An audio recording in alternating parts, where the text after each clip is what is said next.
আব্বা কেমন আছো? কি ব্যাপার হঠাৎ তোরা? আর দুদিন পরে ঈদ না, তাই আমরা চলে আসলাম। চলে আসলাম মানে? আমি তো তোদেরকে এবার ঈদে নিমন্ত্রণ করিনি।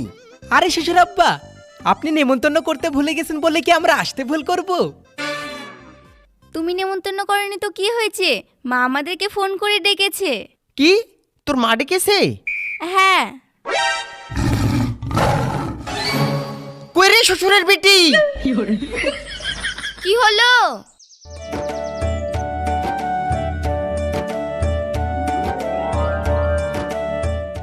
আরে জামাই, কখন আসলে?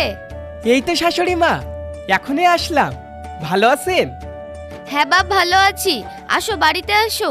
হ্যাঁ হ্যাঁ নিয়ে যা, বাড়িঘর সবই তো তোর। নিয়ে গিয়ে জামাইকে ভালো করে খাওয়া। তোকে আমি কি করতে ডাকলাম? ও হ্যাঁ, বলো কি বলছিলা? তুই ওদেরকে ফোন করে ডেকেছিস? হ্যাঁ ডেকেছি। তুই যে ওদেরকে ডেকেছিস আমাকে একবারও জিজ্ঞেস করেছিস? ও মা, ওরা আমাদের জামাই মেয়ে, ঈদের সময় শ্বশুর বাড়িতে বেড়াতে আসবে, এতে আবার কি জিজ্ঞেস করব? হ্যাঁ জিজ্ঞেস করার আছে। সংসারটা তুমি চালাও না, আমাকে চালাতে হয়।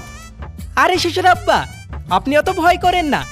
আপনার বেশি খরচ করাবো না, অল্পর মধ্যেই সেরে দেব। হ্যাঁ তুমি অল্পর মধ্যেই সারার লোক। আগের ঈদে যা করেছো সে কথা আমার এখনো মনে আছে। ও শ্বশুর আব্বা, কি ভাবছেন? না কিছু না। তোমার শ্বশুরের কথা বাদ দাও জামাই, আসো বাড়িতে আসো। হ্যাঁ মা চলেন।